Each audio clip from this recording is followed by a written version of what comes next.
सद्भाषा तिथयर्वाचा सुसुहृदा सव्वेसिम अनुकूला सव्वजनपजुत्ता अहिमदा अधिप्पाचीणादो ऐसा भरह खेते पचलिदा नमामि कल्याणी गिव्वाणीयम सारसदा। प्राकृत भाषा के बारे में मैंने यह एक छोटा सा मंगलाचरण जैसा लिखा, जिसका सरल अभिप्राय है कि वह प्राकृत भाषा जयवंत हो, जो तीर्थंकरों की भी वचन की भाषा रही और जो सभी प्राणी मात्र के लिए सुखद है, आसानी से समझ में आने वाली है। वह सभी के लिए अनुकूल है और सभी लोग उसका प्रयोग करते रहे, चाहे वो पढ़े लिखे हो, चाहे अनपढ़ हो, शिष्ट हो या जन सामान्य हो, सभी ने उसका प्रयोग किया है। अधिक प्राचीनादो, अत्यंत प्राचीन काल से यह भाषा भरत क्षेत्र में प्रचलित रही है।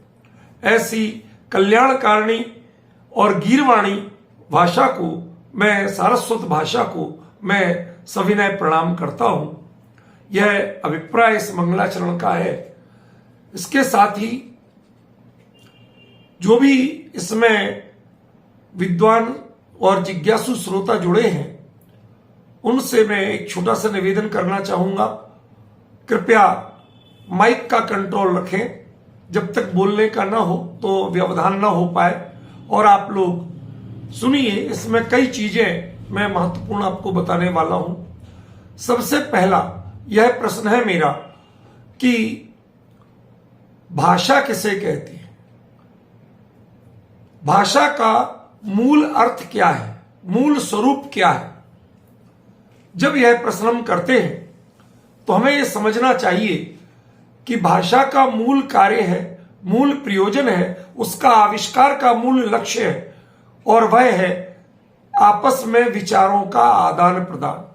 मनुष्य अपने मन में जो भी भाव लाता है, वो भाव दूसरे तक पहुंचाना चाहता है और दूसरे के भाव जानना चाहता है। उसके लिए ही भाषा का आविष्कार हुआ और जीवन में प्रयोग हुआ। मैं यह जिज्ञासा रखना चाहता हूं आपसे, तो मनुष्य की भाषा क्या रही होगी जो वह सहजता से बोल सके, आसानी से बोल सके? उस भाषा का नाम विद्वानों ने प्राकृत दिया है। कोई ट्रेनिंग की जरूरत नहीं है। आज भले ही यूनिवर्सिटियों में इसके पढ़ने और पढ़ाने के लिए विभाग खुले, वैयाकरणों ने व्याकरण ग्रंथ रच दिए, लेकिन यह साहित्यिक प्राकृत है। हम धीरे धीरे इसे कृत्रिम बना रहे हैं, प्राकृत से इसको संस्कृत की ओर ले जा रहे हैं। संस्कृत माने संस्कार की हुई भाषा। संस्कृत माने प्रचलित संस्कृत पर कोई कटाक्ष नहीं कर रहा हूं मैं। हमें समझना होगा वास्तव में प्राकृत है क्या, जो हम सहजता से बोल सके और जो सामने वाला आसानी से सुन सके, दोहरा सके, सीख सके, समझ सके, वही प्राकृत है। प्राणी मात्र जो बोलना जानते हैं, उनकी जो भी भाषा है, जो उनके उच्चारण होते हैं, जिसके माध्यम से वह अपने मनोभावों को अभिव्यक्त करते हैं, वह सभी असल में प्राकृत ही है। प्रकृति से जो उत्पन्न हो, प्राकृतिक रूप से जिसका व्यवहार किया जाए, वह सभी प्राकृत है। खैर, हम यहां जीव जंतुओं की सभी की भाषा को तो हम प्राकृत भाषा के रूप में नहीं लेना चाहते, पर विद्वानों ने जरूर माना है कि वह प्राकृत है। मनुष्य ने भी आदिम काल से जिस प्रकार अपना बोलना शुरू किया, अपने मनोभावों को दूसरों तक पहुंचाने की प्रक्रिया की, वो सब प्राकृत ही थी।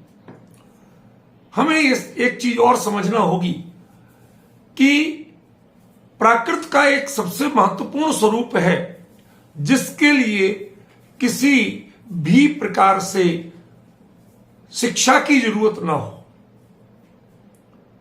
जो हम सहज ही अपना सके। जैसे एक छोटा बच्चा जिस परिवार में जन्म लेता है, उसके माता पिता जिस भाषा का प्रयोग कर रहे होते हैं वह किस व्याकरण को सीख के उस भाषा को अपनाता है।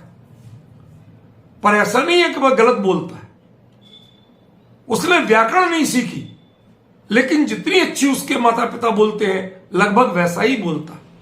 वह है अनुकरण का सिद्धांत।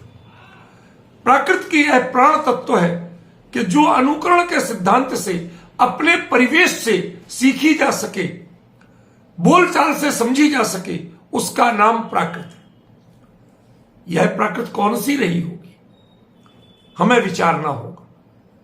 इस प्राकृत का नाम क्या होगा? क्योंकि आज हम कभी शौरसेनी की बात करते हैं, कभी मागधी की बात करते हैं, कभी पैशाची की बात करते हैं, कभी अर्धमागधी की बात करते हैं, कभी महाराष्ट्री की बात करते हैं। है क्या ये सब? क्यों चली ये नाम? कैसे आए ये नाम?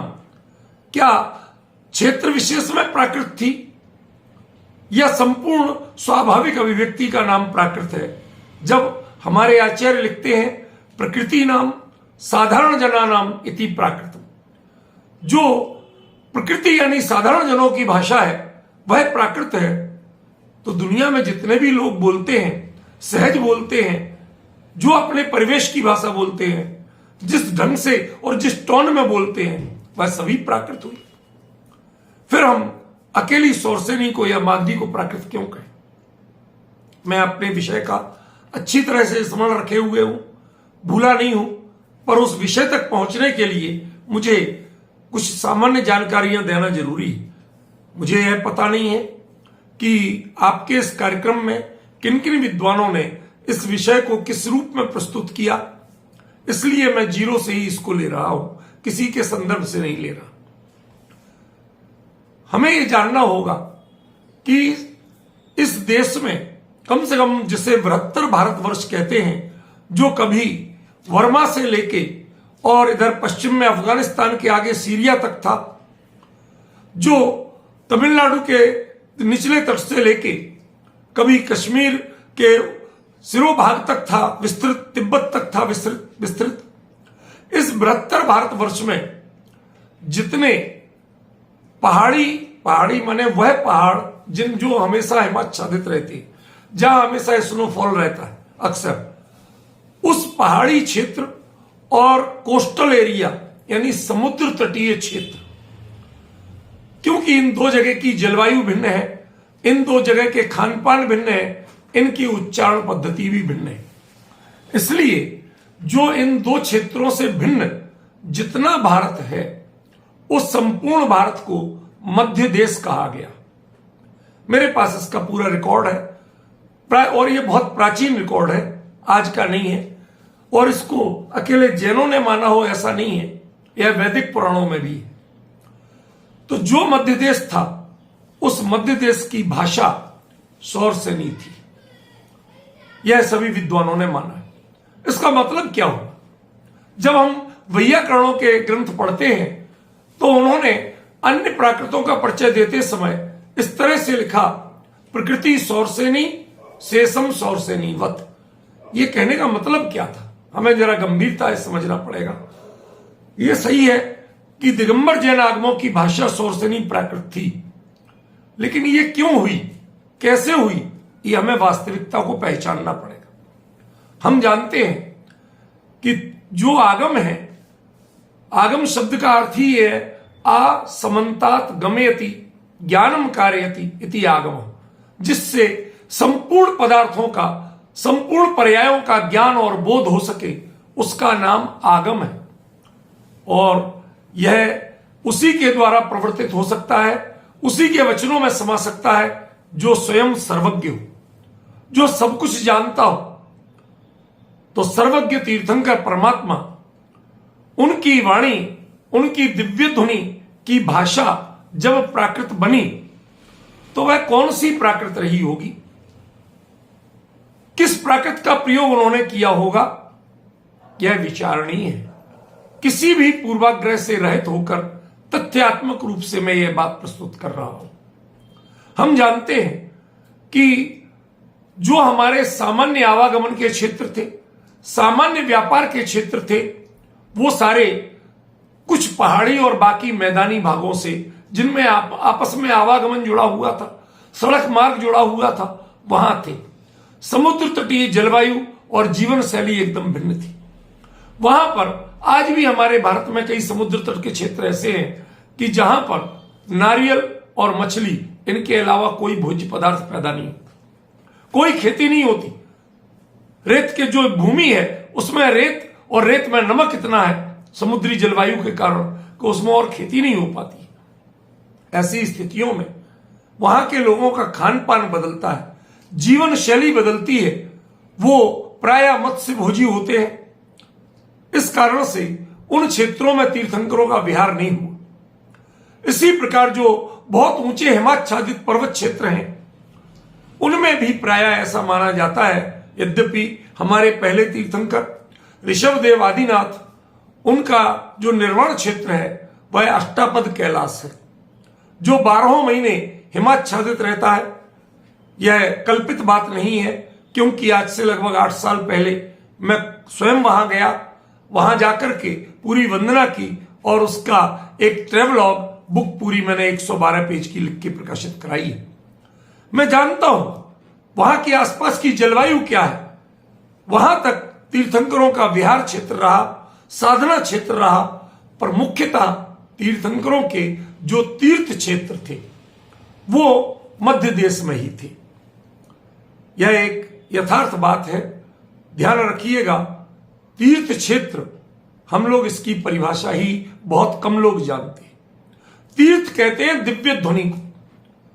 तीर्थंकर की दिव्य ध्वनि जहां जहां खिरी, मात्र उनको तीर्थ क्षेत्र कह सकते हैं। आज तो जो भी बना ले उसी को तीर्थ क्षेत्र कहने लगते हैं। यह हमें एक भ्रम है। तीर्थ शब्द का अर्थ ही है कि जिससे संसार सागर से पार हुआ जाए, तिरा जाए, वो तीर्थ है। और यदि वही तीर्थ है तो उस तीर्थ दिव्य ध्वनि का नाम है, और तीर्थ के कर्ता होने के कारण ही उनको तीर्थंकर कहा जाता है। दिव्य ध्वनि के कर्ता होने के कारण उनको तीर्थंकर कहा जाता है। तो उन तीर्थंकरों की दिव्य ध्वनि जहां जहां खिरी वो मध्य देश का क्षेत्र था, इसलिए उसमें वह एक विशेषता थी कि अन्य भाषाओं के प्रयोग, अन्य भाषाओं के तत्व उसमें मिलते हैं। हम पढ़ते हैं 10 अष्ट महाभाषा समेत लघु भाषा 7 शतक सुचेत, सो स्याद वादमय सप्तभंग गणधर गूंथे 12 सोंग। ये हम पूजनों में पढ़ते हैं। जब उसमें कहा जाता है कि 18 महाभाषा और 700 लघु भाषा सहित थी, मैं आपसे पूछना चाहता हूं, आप लोग सभी प्रबुद्ध हैं, क्या किसी एक वाक्य में आप एक से अधिक भाषा का प्रयोग कर सकते हैं? आप कहेंगे कि हां साहब कर सकते हैं। आप बोलते ही हैं कि ट्रेन स्टेशन पर खड़ी है। अब ट्रेन भी इंग्लिश, स्टेशन भी इंग्लिश, खड़ी है हिंदी, हो गई 2 भाषाएं। देखिए, ये तो हमने मिक्सचर कर दिया। शब्दों का मिलाप होना अलग चीज है, शब्दों का मिश्रण होना अलग चीज है, लेकिन भाषा का स्वरूप अलग चीज है। जो वाक्य जिस भाषा में बने, उसकी क्रियापद जिस भाषा से हो, व्याकरणिक नियम जिस भाषा के हो, वही भाषा मानी जाती है। इस यदि दृष्टि से देखें तो ट्रेन स्टेशन पर खड़ी है, यह हिंदी भाषा का वाक्य है, इंग्लिश का नहीं है। इसमें 2 शब्द जरूर इंग्लिश के, ट्रेन और स्टेशन, लेकिन उनको हमने हिंदी के लिंग वचन दिए हुए। ट्रेन इंग्लिश में नपुंसक लिंग होता है, लेकिन आपने उसको खड़ी है स्त्रीलिंग का प्रयोग दिया। स्टेशन को भी हम स्त्रीलिंग में प्रयोग करते हैं। इसका मतलब हमने लिंग और वचन जिस तरह से प्रयोग किए, जिस भाषा की दृष्टि से प्रयोग किए, वाक्य उसी भाषा का माना जाएगा। तो जब हम एक बार में एक वाक्य में एक भाषा ही प्रयोग कर सकते हैं, तो 18 महाभाषा और 700 लघु भाषा, इनका एक साथ प्रयोग तीर्थंकर कैसे करते हो, कैसे उनका मिश्रण होता होगा, हमें विचारना पड़ेगा। यह एक बड़ी वास्तविकता है कि तीर्थंकर कभी भी किसी भाषा का प्रयोग नहीं करते। उनकी ध्वनि होती है, आप दिव्य ध्वनि बोलते हैं, जिसे इंग्लिश में फोनिक कहा जाता है। नाद बोलते हैं, जिसे साउंड कहा जाता है, वो ध्वनि या नाद का प्रयोग करते हैं, वह इस चीज का प्रयोग नहीं करते जिसे हम भाषा कहते हैं, जिसे हम वाक्य कहते हैं, जिसे हम पहचान देते हैं। तो फिर ये कैसे कहा गया कि तीर्थंकर की दिव्य ध्वनि में 18 महाभाषाएं और 700 लघु भाषाएं होती हैं? मित्रों, आपको समझना पड़ेगा इसके लिए तीर्थंकरों की दिव्य ध्वनि का सिस्टम। आपने सुना होगा कि तीर्थंकरों की दिव्य ध्वनि, उसको लोग अर्धमागधी भाष भी बोलते हैं। अब अर्धमागधी तो एक प्राकृत है, इसका मतलब हुआ कि तीर्थंकर अर्धमागधी प्राकृत में बोलते थे। तो अर्धमागधी प्राकृत में तो 18 महाभाषाएं और 700 लघु भाषाएं हैं ही नहीं। वो तो मात्र सौरसेनी और मागधी इनके सीमांत क्षेत्र में बोली जाने वाली है, इसलिए दोनों भाषाओं का प्रभाव उस पर है, इसलिए उसका नाम अर्धमागधी पड़ गया। तो तीर्थंकर की भाषा को, दिव्य ध्वनि की भाषा को अर्धमागधी कैसे कह दिया गया? उसकी वास्तविकता कुछ और है। दरअसल तीर्थंकर नामकरण प्रकृति के उदय से जो दिव्य ध्वनि होती है, वो दिव्य ध्वनि नाद के रूप में होती है, उसे ओंकार नाद भी कहते हैं। सर्वांग निश्रित मानी गई। वह दिव्य जो नाद होता है वह भाषा रूप में कैसे परिणत होता है, उसे कन्वर्ट करने वाला कौन है? वो है मागध जाति के देव, जो वहां के ट्रांसमिशन सिस्टम उसके इंचार्ज होते। इसलिए दिव्य ध्वनि का आधा श्रेय तीर्थंकरों का और आधा श्रेय मागध जाति के देवों का। इस कारण से उसका नाम अर्धमागधी भाष पड़ा। वह अर्धमागधी प्राकृत नहीं थी, और वह ऐसी विशिष्ट क्षमता थी, जैसे आज संयुक्त राष्ट्र संघ में होता है, एक व्यक्ति एक भाषा में बोलता है, लेकिन एट द सेम टाइम वह विभिन्न भाषाओं में लोग अपने अपने जिस कक्ष में बैठे जो ईयरफोन लगा ले, उन्हें लाइव ट्रांसलेशन सुनाई देता है। मैं स्वयं कई ऐसे इंटरनेशनल कॉन्फ्रेंसेस में बोला हूं जिनमें भले ही हम एक किसी भाषा में बोले कि जिनमें 12 भाषाओं का लाइव ट्रांसलेशन एक यंत्र के माध्यम से सुनाई देता था, जो जिस भाषा में सुनना चाहे। तो जो श्रोता जिस भाषा का बोलने वाला हो, उसे उसकी भाषा में भगवान की वाणी सुनाई दे, ये सिस्टम, ये व्यवस्था मागध जाति के देव करते थे। इसलिए आधा श्रेय तीर्थंकर का, आधा श्रेय मागध जाति के देवों का। इस प्रकार उसका नाम अर्धमागधी भाष पड़ा। वह स्पष्ट मानिए कि अर्धमागधी प्राकृत नहीं थी। अर्धमागधी प्राकृत भी है, लेकिन तीर्थंकर की भाषा नहीं थी, यह क्लियर जानिए, क्योंकि उसमें 18 महाभाषाएं और 700 लघु भाषाएं है ही नहीं, हो ही नहीं सकती। अब हम समझे कि फिर तीर्थंकर के उपदेश किस भाषा में हुए, या मुख्य रूप से किस भाषा में लिखे गए, जिनके लिए हम आगम कहते हैं। तो चूंकि बृहत्तर भारत के अधिकांश क्षेत्र की भाषा जो थी वो थी सौरसेनी प्राकृत, और सौरसेनी प्राकृत, उसमें जो उपदेश निबद्ध हुए, जो आगम लिखे गए, उन आगमों को हम आज उनकी भाषा और उन पर अनुसंधान के क्षेत्र क्या हो सकते हैं, क्या दिशाएं हो सकती हैं, उन पर हमें चर्चा करनी है। वह मैं करूंगा, पर पृष्ठभूमि क्लियर करते हुए चल रहा हूं। यह सौरसेनी भाषा सभी प्राकृतों के वर्तमान प्रारूपों में सबसे अधिक प्राचीन मानेंगे। क्यों मानेंगे? क्योंकि यदि हम ये भी मान लें एक बार, जो कहा जाता है हमारे भाइयों के द्वारा, कि तीर्थंकर के उपदेश अर्धमागधी प्राकृत में हुए थे, यदि हम मान भी लें तो वह मात्र महावीर स्वामी तक कहा जाता है, जो 24वें तीर्थंकर थे। उनके पहले 23 तीर्थंकर और हो चुके थे। वो किस भाषा में बोलते थे? क्योंकि जो आज की सोकॉल्ड अर्धमागधी प्राकृत है, इसकी हिस्टोरिक जो जेनेटिक स्टडी है, इसकी उत्पत्ति की जो वैज्ञानिक अध्ययन किया गया, वह किसी भी हालत में 2-2.5 हजार साल से प्राचीन नहीं जाता। उसके पहले कौन सी प्राकृत थी? आज जितने भी आर्कियोलॉजिकल मॉन्यूमेंट्स और एविडेंसेस हमें मिलते हैं, साक्ष्य मिलते हैं, चाहे भाषा के हो, चाहे साहित्य के हो, चाहे पुरातत्व के हो, वह अधिकतम तीर्थंकर नेमिनाथ या नारायण श्री कृष्ण के काल तक के मिलते हैं। उससे प्राचीन कोई पुरावशेष प्रामाणिक रूप से आज हमें नहीं मिलती। नारायण श्री कृष्ण के काल में सूरसेन यह राजधानी थी, मथुरा यह राजधानी थी, उसे सूरसेन प्रदेश कहा जाता था। वो राजधानी का क्षेत्र होने के कारण इसका नाम शौरसेनी प्राकृत पड़ा, लेकिन यह अकेले उस क्षेत्र में नहीं बोली जाती थी, यह पूरे मध्य देश में।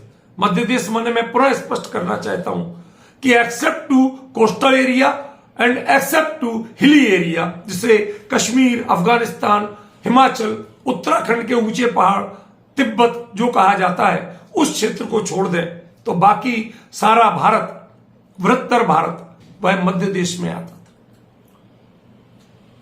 ऊपर के पहाड़ों की भाषा वह पैशाची प्राकृत रही, जो कोस्टल एरिया की भाषा है वह आज भी किसी ने पहचानी नहीं, पर उसको परिभाषित नहीं किया गया, किसी ने उसका वर्णन नहीं किया।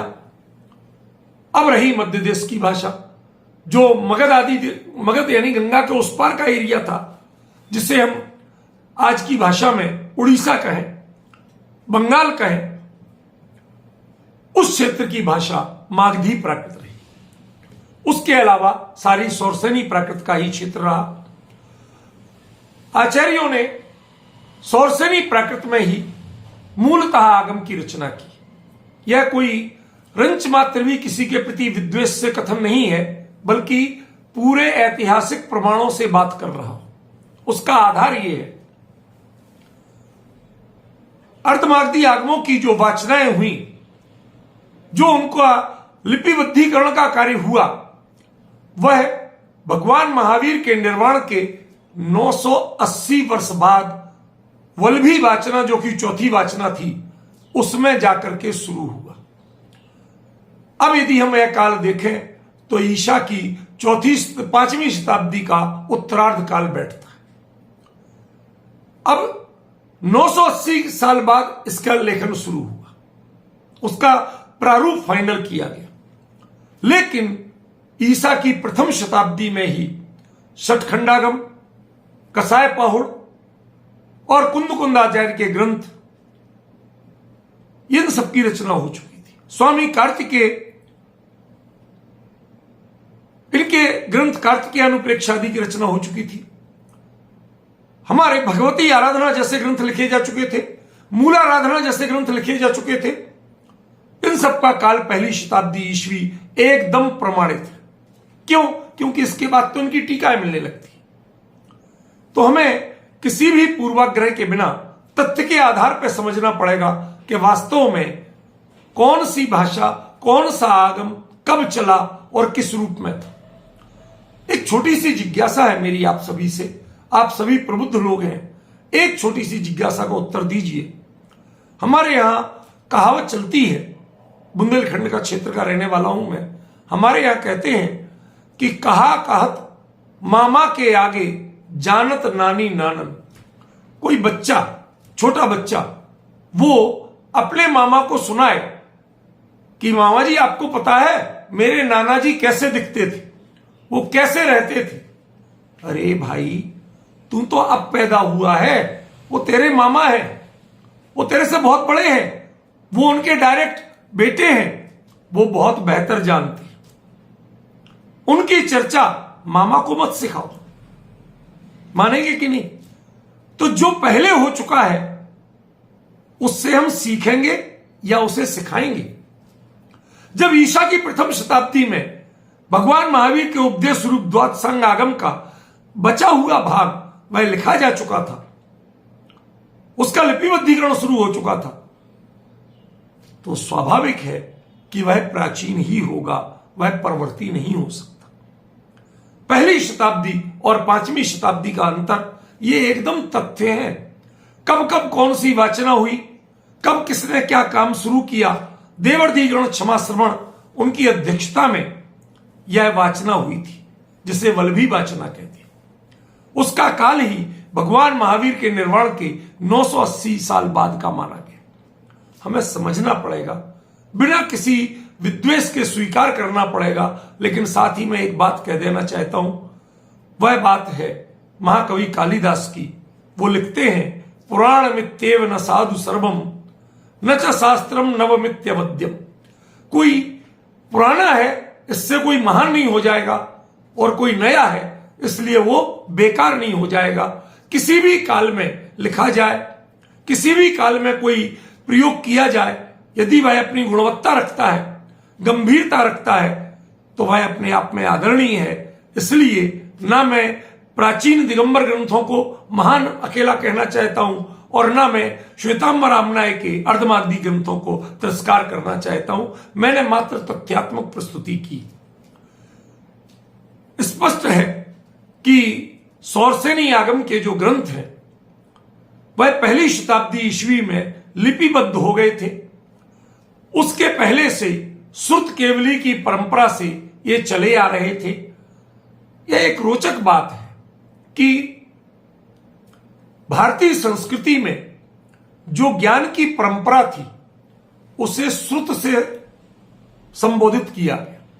वेदों को, जो वैदिक परंपरा के ग्रंथ हैं, उन वेदों को श्रुति कहा गया, और जैन परंपरा के जो आगम हैं उन्हें श्रुत कहा गया।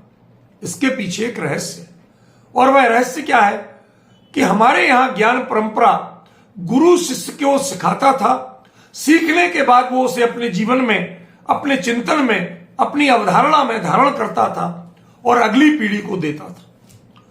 तो सुन सुन करके जो बात, जो ज्ञान की विरासत आगे बढ़ी है उसे श्रुत कहा जाएगा। और वही स्थिति उनके श्रुति कहने के पीछे भी थी। क्यों? क्योंकि वो भी वेदों को अपौरुषेय मानते हैं, किसी व्यक्ति विशेष की रचना नहीं मानते हैं। वह तो एक श्रुति परंपरा के द्वारा आई हुई थी, इसलिए उन्होंने उसका नाम श्रुति कहा, और जैनों ने अपने आगमों का नाम श्रुत कहा। क्यों? कि तीर्थंकरों के वचनों को, उनके बाद जो उनके गणधर थे, श्रुत केवली थे, उसके बाद श्रुतधर जो आचार्य हुए, उनकी परंपरा से होता होता यह ज्ञान हमारे पास तक आया और हमने उसे स्वीकार किया। यह एक अच्छी बात है कि दोनों जो थे उन्होंने एक महत्वपूर्ण प्रयोग किया, और वह प्रयोग किया दोनों आमनायों में, दिगंबर और श्वेतांबर। उन्होंने उनके लिए एक कॉमन शब्द दिया, जैसे श्रुत भी वो बोलते हैं और साथ ही उसके लिए बोलते हैं आगम। अब ये बात अलग है कि जो आगम दिगंबर आमनाय में सुरक्षित माने गए, द्वादशांग का जो ज्ञान, वह श्वेतांबर आमनाय में विलुप्त माना गया, और जो श्वेतांबर आमनाय में सुरक्षित माने गए, दिगंबर आमनाय वाले कहते हैं कि वो विलुप्त हो चुका था। वास्तविकता क्या है? किसी को प्रमाणित नहीं करना मुझे, किसी को प्रमाण पत्र नहीं देना मुझे, इसलिए मैं इस बहस में पड़े बिना इतना बताना चाहता हूं कि दोनों के जो वर्ण विषय हैं वह भिन्न भिन्न है। जिस कर्म सिद्धांत का वर्णन मूल भगवान की वाणी के रूप में दिगंबर आगम करते हैं, सौरसेनी आगम करते हैं, वह अर्धमागधी आगम ग्रंथों में प्रायः नहीं, और जो उनके यहां आचारांग आदि का वर्णन है वह हमारे दिगंबर आमनाय में नहीं उपलब्ध। हमने माना कि उसे, वह उस समय तक, जब तक ग्रंथ लेखन शुरू हुआ तब तक वो विस्मृत हो चुका था, विस्मृति के गर्त में समा चुका था। अब जो भी आगम है उपलब्ध, उनमें पहले हम उनका परिचय जाने, पहचाने, और उसके बाद उनके विषयों को जाने, और उसके बाद मैं आपको बताऊंगा कि इसमें शोध की दिशाएं क्या हो सकती हैं। क्योंकि मैं जानता हूं कि इसमें अधिकांश शोध छात्र ही जुड़े हुए हैं, तो शोध छात्रों को पहचान होना चाहिए कि कौन सा क्षेत्र आपके लिए अधिक नाम और यश दिलाने वाला होगा, किसमें पीएचडी करने से आपकी कीमत ज्यादा होगी, आपको एम्प्लॉयमेंट जल्दी मिलेगा, ये आपको पहचानना पड़ेगा। आज एक, मैं क्रिटिसाइज नहीं कर रहा, लेकिन एक, जिसे कहते हैं ना, एक फिनोमिना बना हुआ है, फैशन चला हुआ है। अधिकांश लोग सांस्कृतिक अध्ययन करते हैं। अच्छी बात है, बुरी बात नहीं है, हमें अपनी संस्कृति पहचानना चाहिए, लेकिन उस सांस्कृतिक अध्ययन में बड़ी सतही चीजें आती हैं। शोध की वह गंभीरता है ही नहीं। दो सांस्कृतिक अध्ययन वाली थीसिस सामने रख लीजिए, अपनी बुक सामने रख लीजिए, जिस पर करना है आपकी आसानी से बैठे बैठे बन जाएगी। जो हेडिंग लगभग उन्होंने ली वही हम ले लेंगे, जो बातें उन्होंने कही हम अपनी बुक में ढूंढ के बता देंगे। दरअसल यह शोध की गंभीर दिशा नहीं। सांस्कृतिक अध्ययन भी यदि गंभीरता से किया जाए तो उससे पूरा इतिहास नया बन सकता है, पूरी संस्कृति नई पता चल सकती है। लेकिन हम मात्र बात करते हैं सांस्कृतिक अध्ययन के नाम पर नाच के, गाने के, संगीत के उपकरण की, लौकिक रूढ़ियों की, इन सब की बात करते हैं, खान पान की चीजों की, इनकी बात करते हैं, नाते रिश्ते कैसे चलते थे इनकी बात करते हैं। लेकिन ध्यान रखिए, आगमों में इनका वर्णन नहीं है। आगमों में न नाच बताए गए, न गाने बताए गए। कदाचित कुछ वाद्य उपकरणों, कलाओं और विद्याओं का वर्णन है, तो वो भी इस तरह से नहीं है जिस तरह से आप लेते हैं, जिस तरह से आप उसे परिभाषित करते हैं। उसकी गहराई क्या आप जानते हैं? मैं उस उदाहरण के रूप में एक छोटी सी बात कहना चाहता हूं।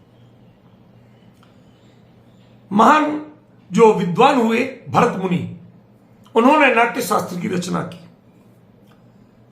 वैदिक परंपरा मानती है कि इनके यहां वैदिक परंपरा में जो नाट्य वेद की रचना की, उसे वो नाट्य वेद भी कहते हैं। उसकी रचना कैसे हुई कि किसी वेद से कोई तत्व लिया गया, कि दूसरे वेद से दूसरा तत्व लिया, तीसरे से तीसरा तत्व लिया, चौथे से चौथा तत्व लिया, हर एक से कुछ कुछ लेके हमने 5वां नाट्य वेद खड़ा कर दिया।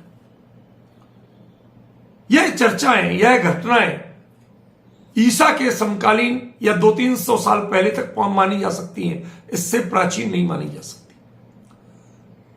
यह नाट्य शास्त्र की परंपरा इससे प्राचीन नहीं मानी जा सकती। यह तथ्य है, पूर्वाग्रह कुछ भी किया जाए, लेकिन तथ्य यह है, इसको मैं ओपन प्रमाणित कर सकता हूं।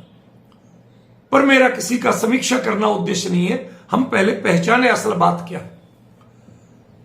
सम्राट खारवेल ईसा पूर्व 2वीं शताब्दी में हुआ। वह अपने अभिलेख में लिखता है, पहले पैराग्राफ में वह लिखता है कि मैंने नाट्य वेद को पढ़ा था। नाट्य वेद बुधो, बल्कि उसको वह नाट्य वेद भी नाम नहीं देता है, वह देता है गंधर्व वेद, गंधर्व वेद।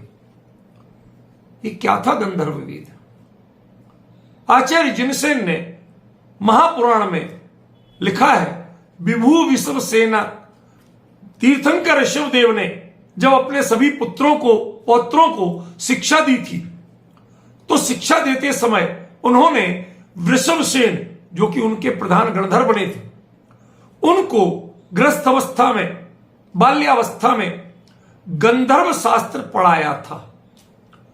यत्राध्याया शतापरम, जिसमें 100 से अधिक अध्याय थे। उतनी वर्ण विषय सामग्री भी होना चाहिए। आज के नाट्य शास्त्र में जो आचार्य भरत मुनि के द्वारा लिखा गया है बहुत बढ़िया है, बड़ा वैदुष्यपूर्ण है, मैं उसको कम नहीं मानता, लेकिन उसमें 100 अध्याय नहीं, 100 वर्ण विषय की सामग्री नहीं है। हमें पहचानना होगा कि वो क्या थी, कैसी थी, यह परंपरा क्या थी। जब हमारे तीर्थंकरों के समो शरण में अनिवार्य रूप से नाट्यशालाएं और नृत्यशालाओं का प्रावधान है, तो वह नाट्य परंपरा, वह गंधर्व शास्त्र की परंपरा कितनी प्राचीन रही, लुप्त हो जाना ये कोई बड़ी बात नहीं है, लेकिन पहचान खो जाना, हम लोग आगे की पीढ़ी उसको पहचाने तक नहीं, यह चिंता की बात है। हमें उन आगमों से निकालना होगा। यदि निकालिए तो ऐसी चीजें निकालिए जो युगांतरकारी सिद्ध हो, जिनसे हम पहचान सके, नई दिशा ले सके और अपनी पूरी परंपरा को परिभाषित कर सके। मैं इसलिए कहना चाहता हूं कि जो हमारे सौरसेनी परंपरा के आगम ग्रंथ हैं, उनको यदि आपको अध्ययन करना है, अनुसंधान करना है, तो उनकी सबसे पहली विधा क्या हो, किस विधा पे जाएं आप। मैं आपको बताने वाला था कि पहले ये ग्रंथ हैं कौन से, किसको आगम कहा जाएगा और किसको आगम नहीं कहा जाए, पहले यह भी बताना जरूरी है, यह पहचानना जरूरी है। ध्यान रखिए, श्रुतधर आचार्य परंपरा के द्वारा जो लिखे गए, लिपिबद्ध किए गए या उपदिष्ट हैं, उन्हीं का नाम आगम है। अन्य का नाम आगम नहीं है। वो आरातीय आचार्यों ने जो अपनी रुचि से चाहे कथा ग्रंथ लिखे, चाहे काव्य ग्रंथ लिखे, चाहे नाटक ग्रंथ लिखे, जो भी लिखे हैं वो आगम नहीं है। हां, उनमें आगम के तत्व निहित हो सकते, ये मैं मानता हूं, पर वो तत्व होना और उनकी संज्ञा आगम होना, इन दोनों में बहुत बड़ा अंतर है। वो हमें पहचानना पड़ेगा। जैसे आप एक कोई नोट लाइए, 100 रुपए का नोट लाइए, उस पर रिजर्व बैंक के गवर्नर के सिग्नेचर होते हैं। वह सिग्नेचर उस नोट के असली होने के लिए तो प्रमाणित हो सकते हैं, प्रूफ बन सकते हैं, लेकिन उस सिग्नेचर का प्रयोग आप उसकी प्रॉपर्टी अपने नाम करने के लिए नहीं कर सकते। हमें पहचानना पड़ेगा अंतर। उस सिग्नेचर को आप किसी जगह कॉपी करके लगा लें और उसकी प्रॉपर्टी अपने नाम करना चाहे, आप नहीं कर सकते, वह उसके लिए वैलिड नहीं है।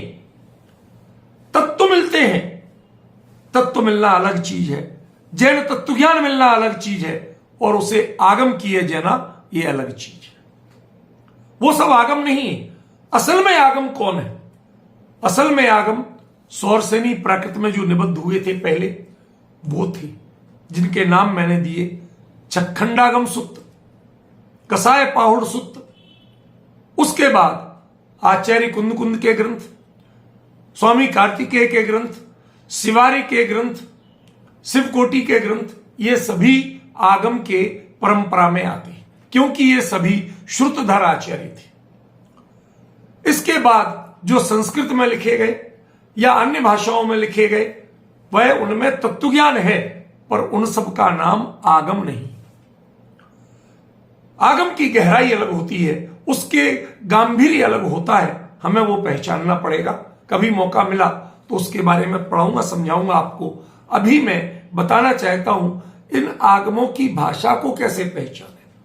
आज बड़ी विडंबना हो गई, लोग विद्वान जो संपादन करते हैं दिगंबर जैन आगमों का, सौरसेनी के आगमों का जो संपादन कर रहे हैं, मजे की बात है कि उनमें से अधिकांश को सौरसेनी के पूरे लक्षण तक नहीं पता। जिन जैन विद्वानों की बात करता हूं, उन्होंने संपादन किया, पर वो भाषा के विशेषज्ञ और मर्मज्ञ नहीं थे। जो आज हम व्याकरण के ग्रंथों से सौरसेनी पढ़ते हैं, हम उसको अप्लाई नहीं करते। आज के विद्वान जो प्राकृत के भी हैं, संपादन करते हैं, अधिकांश को अर्धमागधीकरण या महाराष्ट्रीकरण कर देते हैं। दो स्वरों के मध्यवर्ती कागा, चाजा, तादा, पा या और वा, इनका लोप महाराष्ट्री प्राकृत की विशेषता है, सौरसेनी की विशेषता नहीं। लेकिन आप देखेंगे अधिकांश सौरसेनी के ग्रंथों में भी ऐसे प्रयोग मिल रहे हैं। यह हमारी नादानी थी। प्राचीनता जो है वह मूल रूप में रहती, उसका प्रमाण मैं आपको देना चाहता हूं। डॉक्टर एन उपाध्याय इतने बड़े विद्वान थे, उन्होंने सबसे पहले इस देश में प्राकृत के विभाग खुलवाने का एक अभियान शुरू किया। यद्यपि उन्होंने अर्धमागधी विभाग नाम दिए, प्राकृत विभाग नाम नहीं दिया। यह एक बड़ा अंतर रहा, क्योंकि इससे सभी प्राकृत भाषाओं को प्रतिनिधित्व नहीं मिल पाया, जबकि मिलना चाहिए था। उन्होंने विभाग एक्चुअली प्राकृत के खोले थे, किसी अर्धमागधी प्राकृत के अकेले नहीं खोले थे। अस्तु, वो बड़े विद्वान थे, जो भी हो चुका, उसकी समीक्षा नहीं करना चाहता, पर मैं एक दूसरी बात बताना चाहता हूं। उन डॉक्टर एन उपाध्याय जी के द्वारा कई सारे कुंद के ग्रंथों का संपादन किया गया, लेकिन प्रवचन सार के उनके संपादन में जो सौरसेनी के मूल रूप सुरक्षित हैं, वो अन्य ग्रंथों में नहीं मिल रहे। उनमें महाराष्ट्रीकरण मिलने लगा। क्यों? मैं आपको बताना चाहता हूं, सौरसेनी प्राकृत यह जन सामान्य की प्राकृत थी। इसका एक बड़ा प्रमाण है, कई ग्रंथ हैं नाटक के, उनमें विदूषक शुरू से स्टार्टिंग में जब आता है, प्रवेश करता है, तो वह संस्कृत में बोलता है। बोलते बोलते वह बाद में अचानक जब अपनी गृहिणी से या किसी अन्य नट नटी से बात करना होती है तो वह एक वाक्य बोलता है, संप्रति अहम कार्यवशात प्रयोगवशाच प्राकृत भाषी समृद्ध। मैं अब किसी कार्य से या प्रयोजन विशेष के कारण मैं प्राकृत भाषा बोलना शुरू करूंगा। कोई नाम नहीं देता वो कौन सी प्राकृत बोलना शुरू करेगा, लेकिन जब वह बोलता है तो वह शौर से नहीं प्राकृत बोलता है।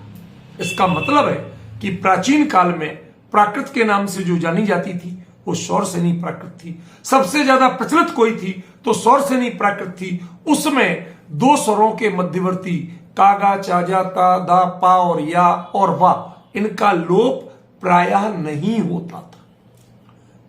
कहीं कहीं मिलता है। क्यों मिलता है? जैसे आप णमो आयरी आड़म बोलते है।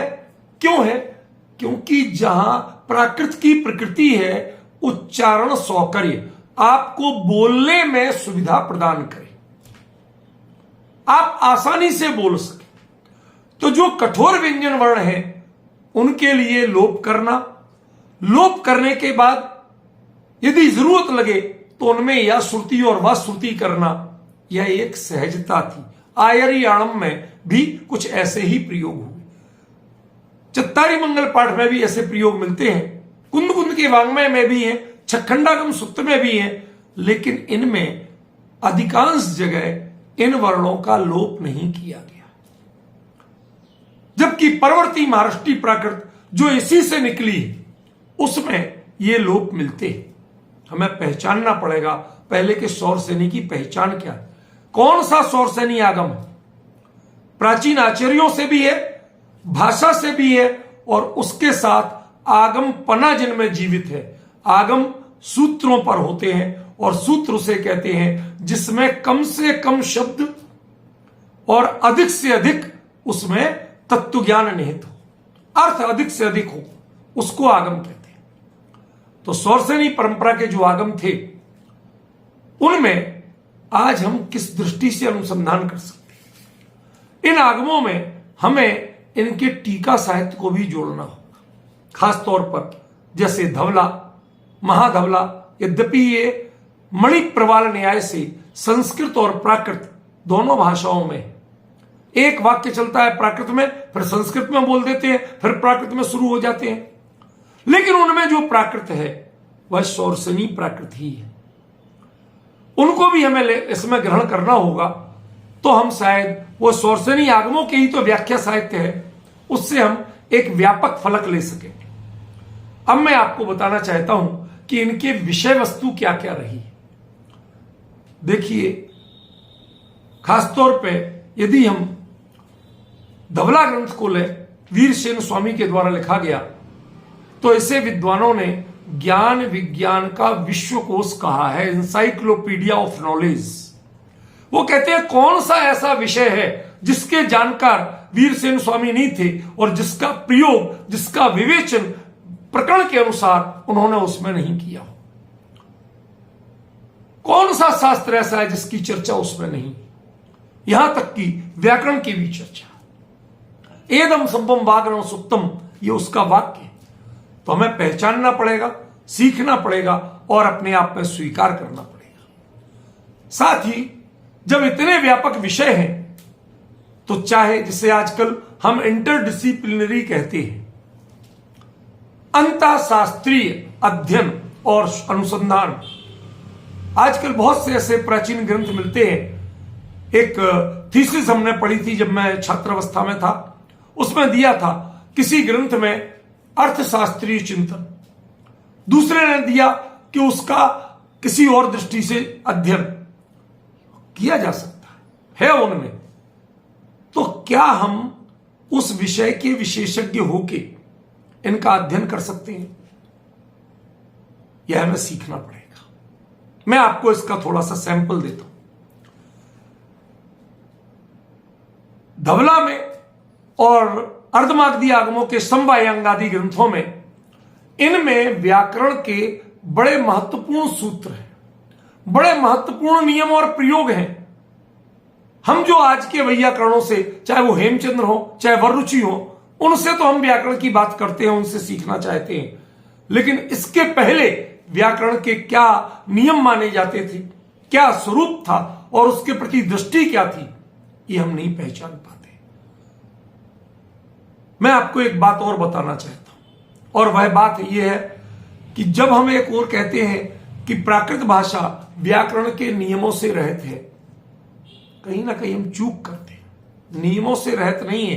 प्राकृत सीखने के लिए व्याकरण ग्रंथ पढ़ना जरूरी नहीं है। उसका अर्थ ये, एक बच्चा जब घर में हिंदी बोलना सीखता है या मराठी बोलना सीखता है तो उसका मतलब क्या होता है? उसका मतलब वह उल्टी सीधी बोलता है? जी नहीं, वह बोलता तो ठीक ही है, लेकिन व्याकरण की पुस्तक पढ़ के नहीं बोलता है, वह लोक जीवन के प्रयोगों का अनुकरण करके बोलता है। हमें इनकी पहचान करना पड़ेगी। यदि हमने ये सब नहीं सीखा तो हम कभी पहचान नहीं पाएंगे कि इसकी वास्तविकता क्या थी। नाट्य शास्त्रीय प्रयोग हमारे आगम ग्रंथों में भरे पड़े हैं। संगीत के वाद्यों के प्रयोग, उनके प्रसंग वो भरे पड़े हैं। छंद शास्त्रीय प्रयोग भरे पड़े हैं। कितने लोग जानते हैं? प्राकृत के छंदों पर कितने लोगों ने अध्ययन किया? मैं आपको एक टॉपिक देता हूं छोटा सा। णमोकार मंत्र में कौन सा छंद है बताइए। मैंने इस पर कई सालों बल्कि दशकों काम किया, लेकिन आज तक मैं निकाल नहीं पाया कि इस छंद का नाम क्या। मेरा पूरा आर्टिकल है करीब 40 पेज का सिर्फ इस बात को लेकर। हम यदि उन मूल आगमों में जो छंद शास्त्रीय लक्षण और प्रयोग दिए हुए हैं, व्याकरण शास्त्रीय लक्षण और प्रयोग दिए हुए हैं, संगीत शास्त्रीय लक्षण और प्रयोग दिए हुए हैं, नाट्य शास्त्रीय लक्षण और प्रयोग दिए हुए हैं, अर्थशास्त्रीय लक्षण और प्रयोग दिए हुए हैं, क्या हम उनमें करने में समर्थ हैं? ये सही है। यदि आपको प्राकृत के आगमों पर शोध करना है तो माफ करना, आजकल शोध में प्रति शब्द जुड़ जाता है। प्रतिशोध ज्यादा होता है, शोध कम होती है। शोध वो है, अनुसंधान वह है कि जब आप उस भाषा को ही नहीं सीखेंगे, उसकी बारीकियां ही नहीं सीखेंगे, तो उसके आगमों पर शोध कैसे करेंगे? भाषा सीखिए, साथ ही आगमिक पद्धतियां क्या थी, आगम में विवेचन की शैली क्या थी, उसके वाक्य रचना का नियम क्या था, उसके अर्थ निकालने की पद्धति क्या थी, ये नहीं सीखेंगे तो माफ करना, अभी आप उसको पढ़ने के लायक नहीं है, उसमें अनुसंधान के युग कैसे बन जाएंगे? प्रिय छात्रों, आपको अनुसंधान करना है, मैं मानता हूं, पर अनुसंधान के लिए भी पहले मास्टर्स जरूरी है। इंग्लिश में जो मास्टर शब्द होता है उसका अर्थ क्या होता है? Who is the master? आज तो स्कूल के टीचर को भी मास्टर, जो आपको पढ़ाने में समर्थ हो जाए, मतलब उसने पढ़ पूरा लिया है, उसे जानकारी पूरी है, तब उसे हम मास्टर कहते हैं। क्या आप प्राकृत के मास्टर्स हैं? डिग्री की बात नहीं कर रहा हूं, डिग्री आपके पास एमए की हो सकती है, क्या नॉलेज मास्टर्स की है? मैं बोलता हूं अक्सर, आपको भी बता देता हूं, हमारे यहां एक कॉन्सेप्ट चलता है, स्कूल, कॉलेज और यूनिवर्सिटी। ये 3 शब्द सुने होंगे आपने।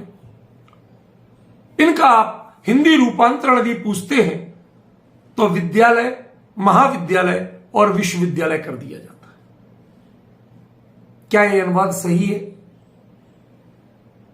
मेरे ख्याल से नहीं, दृढ़ता से कहता हूं मैं कि यह अनुवाद बिल्कुल गलत है। इंग्लिश में जो वर्ड्स स्कूल, कॉलेज और यूनिवर्सिटी रखे गए, उनके पीछे जो कॉन्सेप्ट था, जो विजन था, वो इनमें नहीं है। ये तो कृत्रिम गढ़े गए शब्द है। विद्यालय और महाविद्यालय, एक छोटा होता है, एक बड़ा होता है कैंपस। क्या कैंपस का नाम विद्यालय है? क्या कैंपस के कारण उसे कॉलेज कहा गया? और यूनिवर्सिटी और बड़ा हो, ये आकार प्रकार के वाची नहीं है, इनका कॉन्सेप्ट ही डिफरेंट है। स्कूल्स कहा जाता है एक विचारधारा या सिद्धांत को, school of Archimedes, school of Newton, ये स्कूल थे। उन्होंने एक विचारधारा, एक सिद्धांत स्थापित करके दिया था। हमें भी आज स्कूली शिक्षा में उन बेसिक चीजों की जानकारी, किसने कितने स्कूल बनाए थे। ये स्कूल माना बिल्डिंग नहीं है। ये स्कूल बनाने का मतलब बिल्डिंग बनाना नहीं है। नए सिद्धांतों, नई अवधारणाओं की स्थापना जिन्होंने की है उन्हें कहते हैं स्कूल। और उन स्कूलों का ज्ञान जहां कराया जाता है, उस कक्षा को भी, उस एजुकेशनल स्टैंडर्ड को भी स्कूल नाम दिया गया। मतलब स्कूली शिक्षा मतलब जिसमें जो जो जानकारियां और शोध अनुसंधान आज तक हुए उन सबके बारे में मात्र जानकारी दी जाए, चाहे वो साइंस के हो, गणित के हो, भाषा के हो या अन्य किसी के भी हो, समाजशास्त्र के हो, उनके मूलभूत चीजों की जानकारी दी जाए कि इन्होंने ये सिद्धांत स्थापित किया था। जानकारी हो गई, स्कूली शिक्षा पूरी हो गई। अब आपकी विद्वत्ता शुरू होनी है। What the mean of college? College शब्द का अर्थ क्या है? क्या आप दृढ़ता से कह सकते हैं, पहचान सकते हैं? मैं ज्यादा विस्तार में नहीं जाऊंगा, आपको एक छोटा सा संकेत देना चाहता हूं। काफी समय से न्यायपालिका में एक विषय विवादित है कि जजों की नियुक्ति कॉलेजियम के आधार पर हो या वरीयता के आधार पर हो, एक्सपीरियंस के आधार पर हो। जुडिशियरी कहती है collegium is the experience, time is not experience. कितने सीनियर हो गए आप, ये एक्सपीरियंस नहीं है। कितने साल का अनुभव है, ये एक्सपीरियंस नहीं है। बट उस न्याय की बारीकियों की कितनी समझ आपको हुई है, उसका नाम एक्सपीरियंस है। आप कितना सटीक निर्णय करते हैं, उसका नाम एक्सपीरियंस है।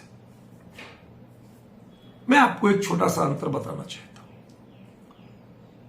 कई बार, कई मामलों में एविडेंस नहीं हो आपके पास। जो इसके एडमिन है प्लीज कंट्रोल करें, किसी का माइक खुल रहा है। विचार करिए। मैं एक छोटा सा एग्जांपल देता हूं आपको अकबर के जमाने का। एक व्यक्ति ने तीर्थ यात्रा जाते समय किसी को, अपने पड़ोसी को 1000 सोने की मोहरें जो उसके जीवन भर की कमाई थी दे गया। भैया तुम संभाल के रखना, राजा को पता चला वो तो जब्त कर लेगा, मैं यात्रा से लौट के आऊंगा तो मुझे वापस दे देना, नहीं आया तो भैया तुम्हारी होगी। चला गया। पहले के जमाने में घर छोड़ के जाना, वापस आना, ये कोई गारंटी नहीं होती थी। शेर खा जाएगा, डाकू लूट के मार देंगे, क्या हो जाएगा, बाढ़ में बह जाएगा, कुछ पता नहीं। वो 1 साल तक नहीं आया। नहीं आया तो उसका एक इफेक्ट आया, और वो इफेक्ट ये आया कि उसने सोचा कि वो तो मरमरा गया होगा, आएगा नहीं। उसने उस 1000 सोने की मोहरें खर्च करके अपना मकान बढ़िया बनवा लिया। अब वो 1.25 साल बाद लौट के आया, कहने लगा भाई साहब मेरे पैसे, मोहरे।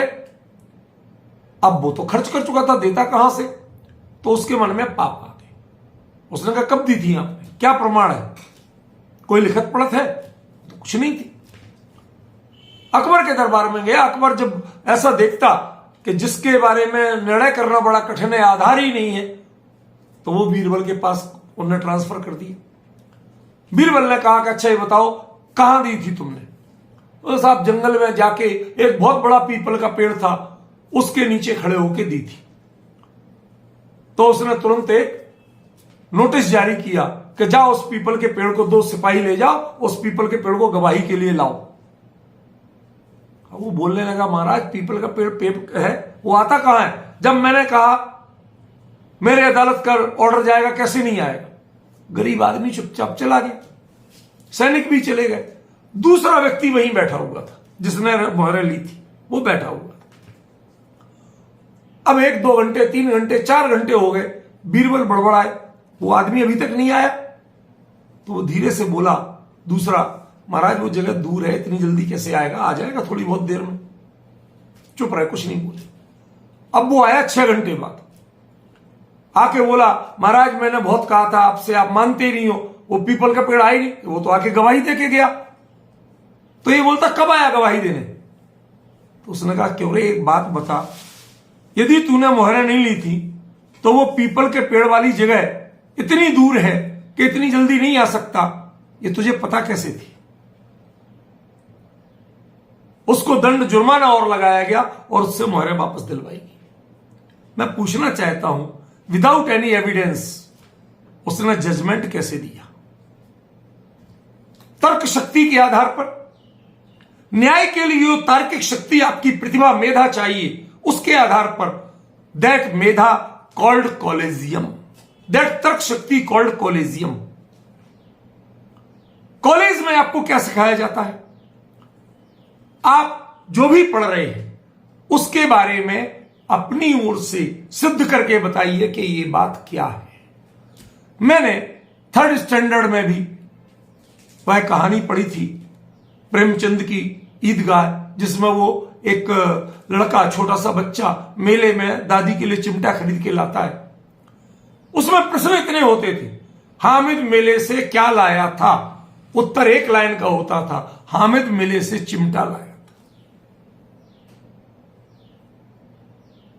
क्यों लाया था? दादी के हाथ जल जाते थे, उनको हाथ नहीं जले इसलिए लाया था।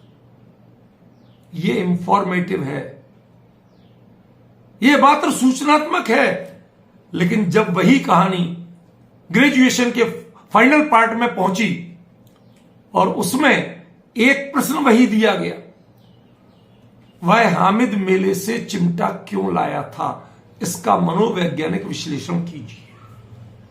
आप विश्वास करेंगे, मैंने खुद उसमें ग्रेजुएशन के फाइनल पार्ट में जब लिखा था तो करीब 35 पेज लिखा था, पूरी मनोविज्ञान की सारी भाषाएं और परिभाषाएं क्लियर करते हुए कि उसे अपनी दादी से कितना प्यार था, उसकी पारिवारिक स्थिति क्या थी, पृष्ठभूमि क्या थी, कहां रहते होंगे, मेले से ही क्यों लाना पड़ा, सारी चीजें क्लियर करके जब लिखा तो उस पर लोगों ने ये कहा, जांचने वालों ने, कि इसमें नंबर कहां काटूं, हिंदी लिटरेचर में 100% तो दिए नहीं जाते। जब आप उसी बात को अपनी प्रतिभा, अपनी क्षमता, अपनी बौद्धिक व्यायाम के द्वारा नए नए एस्पेक्ट क्लियर करके बताते हैं तो उसे कॉलेज कहते हैं। कैंपस का नाम कॉलेज नहीं है। उस तर्कणा शक्ति जो आपकी जागृत होती है, निर्णय शक्ति आपकी जागृत होती है, पहचानने की क्षमता जो बढ़ाई जाती है, उसका नाम कॉलेज है। और तीसरा जो यूनिवर्सिटी जिसे कहते हैं, वह तो मात्र शोध के लिए ही होती है। आजकल भले ही मास्टर्स यूनिवर्सिटी में होता हो, गलत है मेरे हिसाब से। मात्र शोध होना चाहिए। क्यों? क्योंकि यूनिवर्सिटी शब्द का अर्थ विश्वविद्यालय है ही नहीं। यूनिवर्स कहते हैं ब्रह्मांड को। आप अकेले खड़े हैं, एक विषय को, एक लक्ष्य को लेके खड़े हैं और उस बारे में सारे ब्रह्मांड में खोज के आपको लाना है कि क्या है इसकी असलियत, क्या नया मिलता है इस बारे में। हमारे प्राचीन जो ज्योतिष आदि के विद्वान थे, ऋषि थे, जैन भी थे, जैन आचार्यों ने भी लिखा। वीरसेन स्वामी ने धबला में बहुत से ज्योतिष के प्रयोग दिए।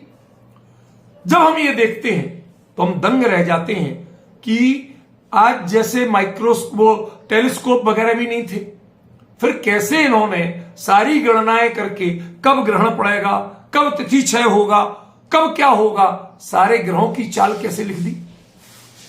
यूनिवर्स में स्टडी की थी उन्होंने, किसी कैंपस में स्टडी नहीं की थी। आप बैठेंगे भले ही कैंपस में, लेकिन आपके विचार उस संपूर्ण यूनिवर्स से, उस विषय के तथ्यों को जब निकाल के लाने के लिए तैयार हों, तब उसका नाम यूनिवर्सिटी होगा। क्या हम आज तक यूनिवर्सिटी में पहुंच पाए? सभी विद्यार्थियों से, अपने साथियों से कहना चाहता हूं, हम फैकल्टी मेंबर कहां के हैं, this is not a important matter, but क्या हम वास्तव में यूनिवर्सिटी स्कॉलर हैं? क्या हमारी जो रिसर्च है वह यूनिवर्स इतनी व्यापक होती है कि आप कहीं चले जाइए, जो हमने निर्णय करके लिख दिया वो बदलता नहीं है। आज कंप्यूटर पर सारा ज्योतिष आ गया, नतीजा क्या है? वही का वही। साइंटिस्ट इतने बड़े बड़े टेलीस्कोप लगाते हैं, तो क्या ग्रहण का दिन बदल जाता है? नहीं बदलता है। हमें इस चीज को पहचानना हो। आपको भी यदि सौरसेनी आगमों पर रिसर्च करना है तो पहले मास्टर्स बनना पड़ेगा, उस विषय के अतिथि बनना पड़ेगा। पूरी गहराई से पहचानिए भाषा को भी, विषय को भी, शैली को भी, और लिखने वाले विद्वान को भी, उनकी भी अपनी अपनी विशेषताएं होती। उतना पहचानने के बाद तब रिसर्च शुरू होती है। और कहीं अटक जाए कि इसका समाधान कहां से लाएं, तो मात्र इसके लिए गाइड होते हैं। गाइड आपको लिखाने के लिए नहीं होते, किसी भी प्रकार के अनुचित प्रयोग के लिए गाइड नहीं होते हैं। उनका काम है जहां आपको राह नहीं सूझे वहां आपको राह दिखाना कि ये रास्ता ऐसे मिलेगा। जो आपको समाधान नहीं आ रहा, इसका समाधान ऐसे मिलेगा, ये दिखाना, ये गाइड का काम होता है। हम लोग गाइड पर आश्रित होने लगते हैं। पहले अपनी क्षमता विकसित कीजिए, स्वयं अपनी समर्पण वृत्ति जगाइए। अब मैं आपको कुछ विषय बताता हूं जिन पर आप काम कर सकते हैं। सबसे पहले आप पांडुलिपि शास्त्र के विशेषज्ञ बनिए। कोई बड़ी बात नहीं है, आप 2 महीने प्रैक्टिस करेंगे, पूरी पांडुलिपियां पढ़ना आ जाएगा। क्यों? क्योंकि सौरसेनी प्राकृत के आगम ग्रंथों में आज भी अनेकों ऐसे ग्रंथ हैं जिन पर किसी ने आज तक कलम नहीं चलाई, लेकिन जिनके एविडेंस है। पहला, आचार्य कुंद ने सठखंडागम पर परिक्रम नाम की टीका लिखी थी, आज तक नहीं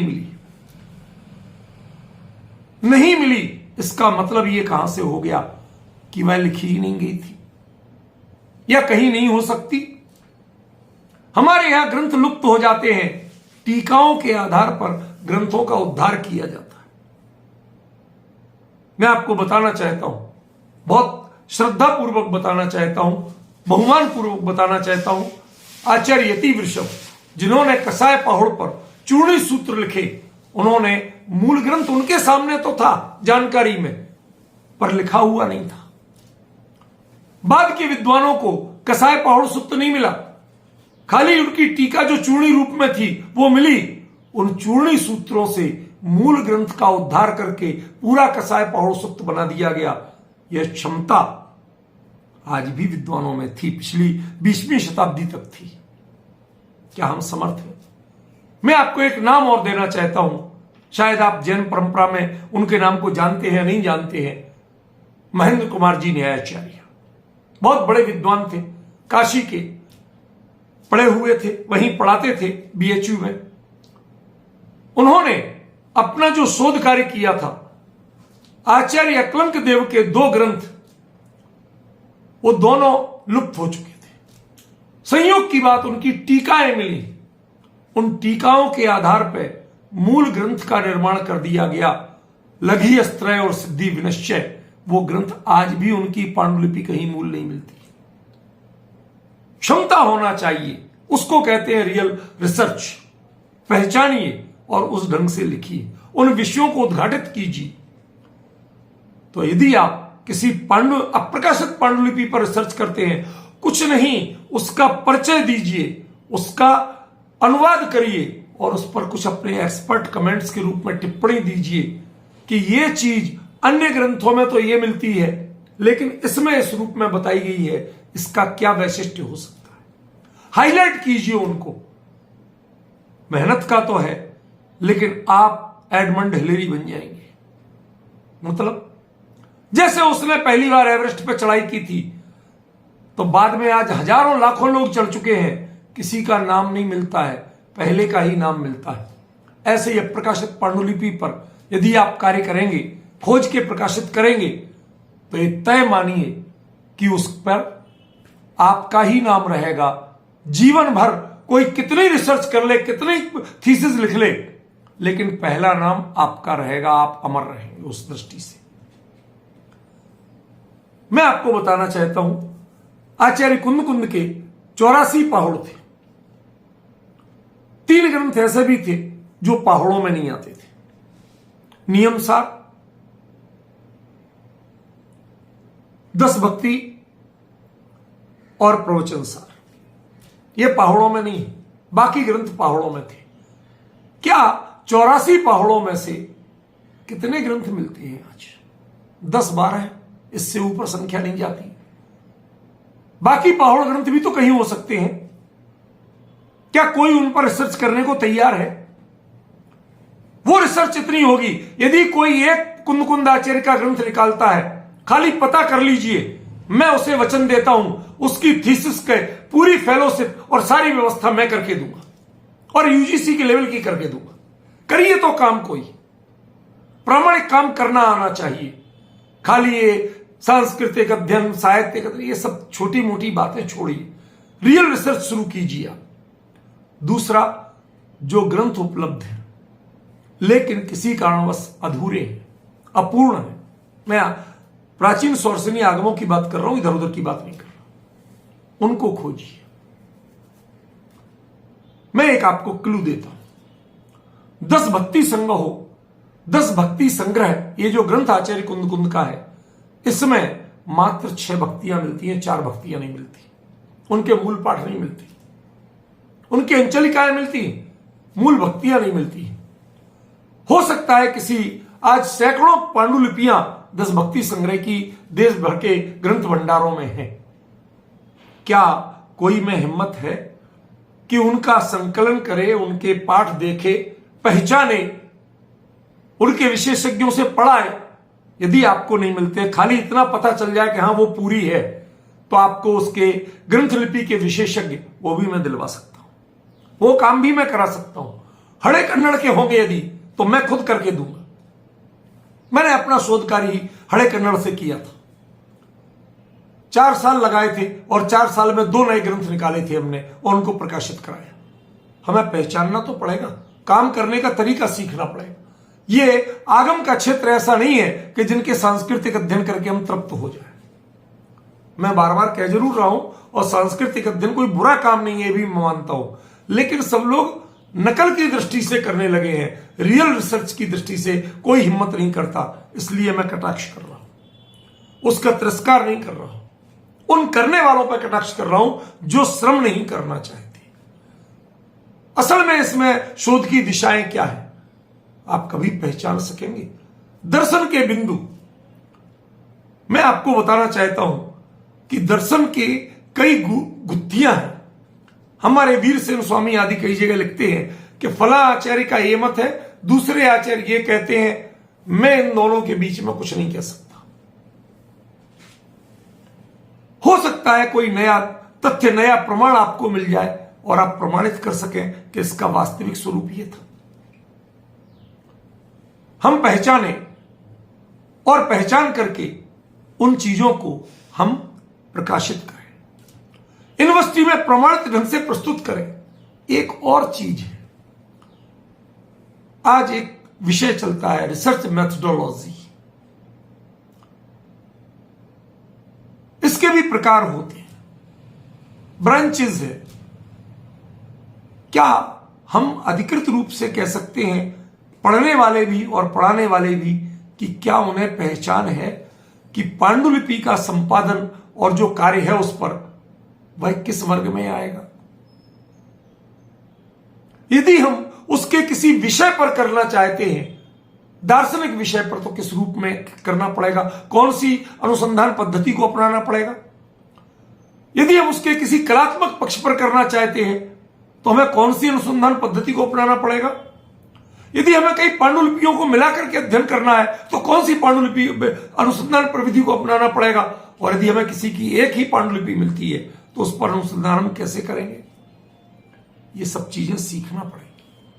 मैं आपको बताऊं, हड़े कन्नड़ से जब मैंने अमृताशीति नामक ग्रंथ का सबसे पहली बार रिसर्च करके उसका प्रकाशन किया, उसके पहले उस ग्रंथ के बारे में लोगों को जानकारियां थी, लिखा था, लेकिन जितनी जानकारियां थी लगभग की लगभग सारी करप्ट थी। जब वो मूल ग्रंथ मिला तो हमें पता चला कि ये तो कुछ अलग ही है।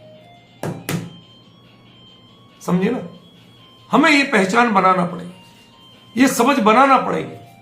जब तक मूल नहीं निकल के आएगा, उसका प्रामाणिक अनुवाद नहीं होगा, तब तक आप मान के चलिए कि ये स्पष्ट नहीं हो सकता।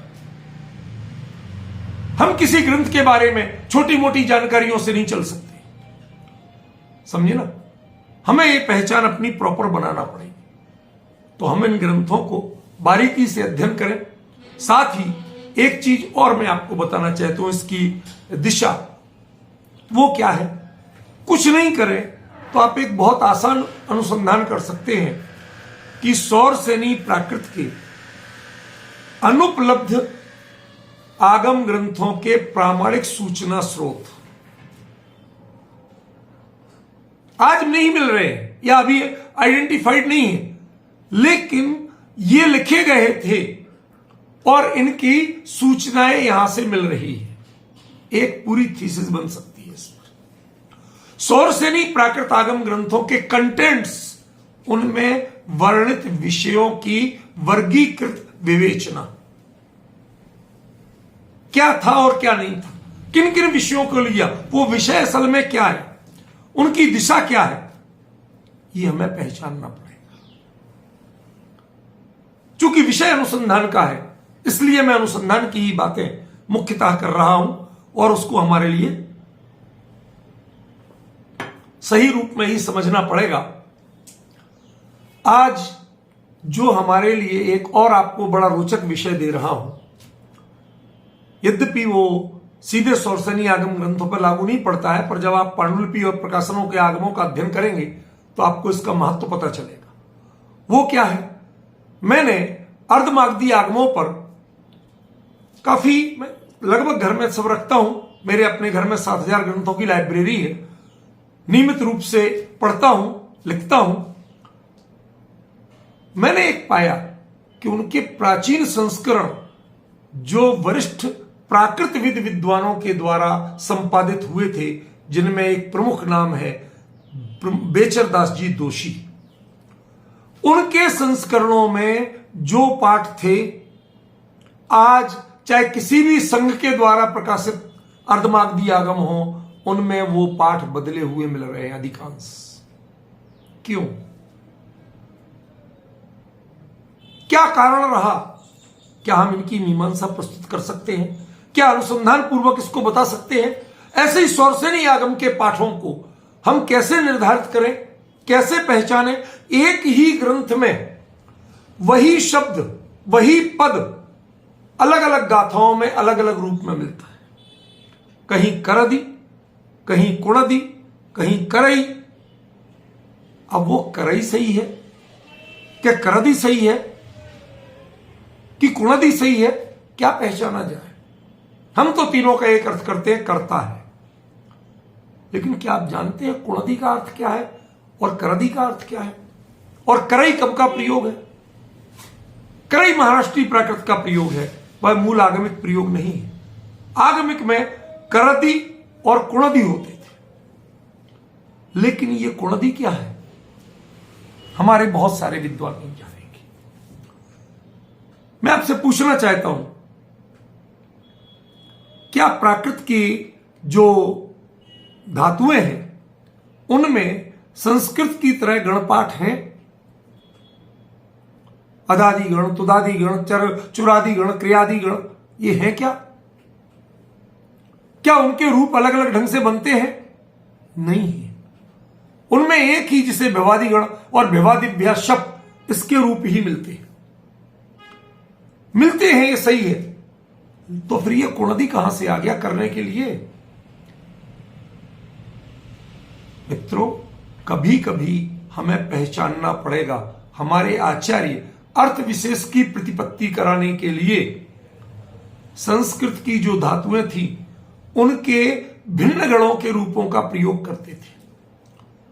जो करोती है और किरणोती है, ये दो रूप अलग अलग हैं, दो अलग अलग गणों में है, और दोनों के क्रिया रूपों के अर्थ भी भिन्न भिन्न है संस्कृत में। जो कुणदी है वो किरणोती का रूप है, वो चुरादिभ्य क्रियादिभ्य स्ना प्रत्यय विकरण का रूप है, उसमें वो णा दिख रहा है। क्या हम इन चीजों के ऊपर, यदि आप भाषा शास्त्री हैं, भाषा पर आपकी पकड़ है, व्याकरण के मर्मज्ञ हैं, तो क्या आप इस पर निकाल सकते हैं कि यह प्रयोग उन्होंने क्यों किया? सामान्यतः व्याकरण की दृष्टि से जो प्रयोग किए जाने चाहिए, हमारे आचार्यों ने उनसे भिन्न प्रयोग भी किए। क्यों किए वो? उसके पीछे अभिप्राय क्या था? क्या आपने इन पर विचार किया? क्या हमारे गाइड उन सबके समाधान देने में समर्थ है?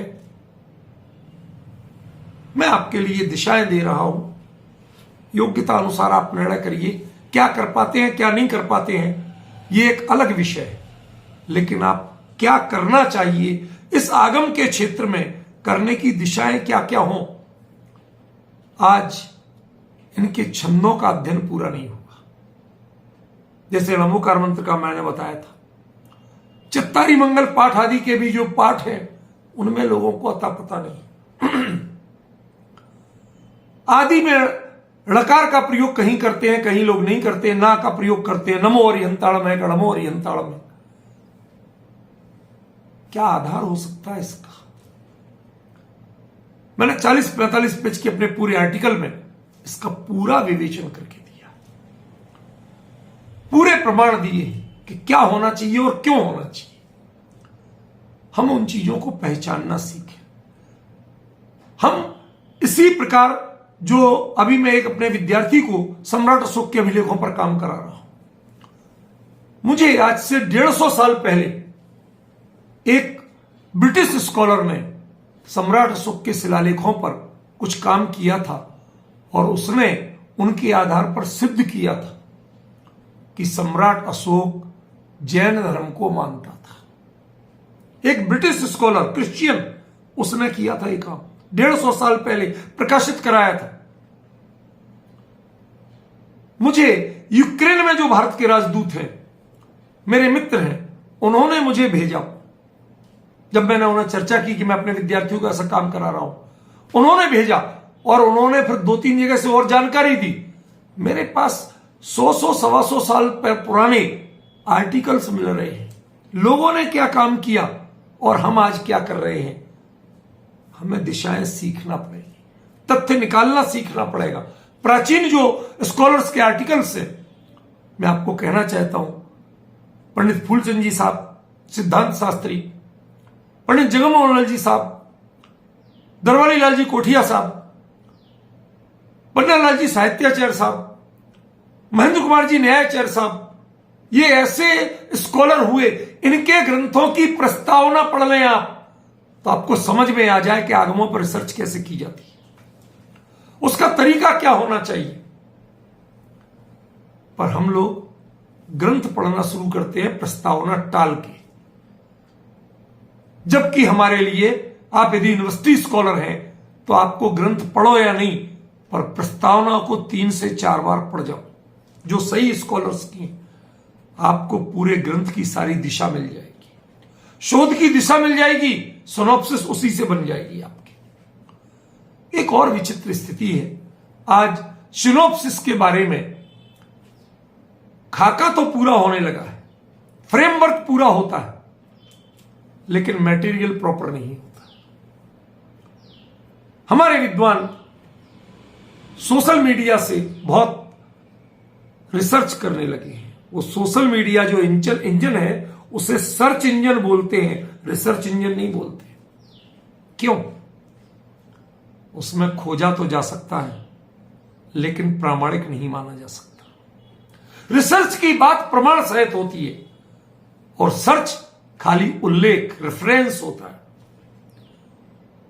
सोशल मीडिया पर आपकी जितनी चीजें हैं, जैन धर्म के बारे में भी जितनी बातें हैं, मैं आपको गारंटी से कह रहा हूं, मैं भी देखता रहता हूं लगातार, लगभग 80 से 85% बिल्कुल फेक या अप्रामाणिक रूप से दी गई हैं, कहीं प्रामाणिक रूप से नहीं दिया गया। आप रिसर्च स्कॉलर्स हो, वहां से इंफॉर्मेशन लीजिए, लेकिन तथ्यों के आधार पर प्रमाण करिए, सोशल मीडिया से प्रमाण मत करिए। उसमें लिखने के लिए कोई थीसिस नहीं लिखना पड़ती। कई लोगों ने थीसिस पूरी डाल दी सोशल मीडिया पर, प्रमाणिक हो गई। जब हम लापरवाही के काम करते हैं, एक विद्वान कोई लाए अपना काम करके, मैंने उन्हें बताया, जब देखा, मैंने कहा भाई साहब मैं आपसे हाथ जोड़ के माफी मांगता हूं, लेकिन आपने कहा कैसी है, तो मैं उत्तर दे रहा हूं कि इस पर रख करके यदि चने खाए जाए तो चनों का अपमान होगा। इस लेवल का लिखा है आपने। शोध के मानदंड क्या है उसका आपने पालन नहीं किया। उस ग्रंथ का जो भाषा है उसका परिचय नहीं लिया, उसके विषय की गहराई नहीं जानी, बस पंडिताई से अर्थ कर दिया, थोड़े बहुत शब्द ज्ञान से अर्थ कर दिया। डिक्शनरियों से रिसर्च नहीं हुआ करती है। डिक्शनरियों में रिसर्च के लिए कुछ सहयोग मिलता है। डिक्शनरियां भी या बिब्लियोग्राफी है, जो इंसाइक्लोपीडिया है, इनमें भी बहुत सा सामान भरा पड़ा होता है। आपको प्रमाणित करना पड़ेगा। मात्र रेफरेंस मत दीजिए कि हमने ये बात लिख दी, ये बात फला आदमी ने कही थी।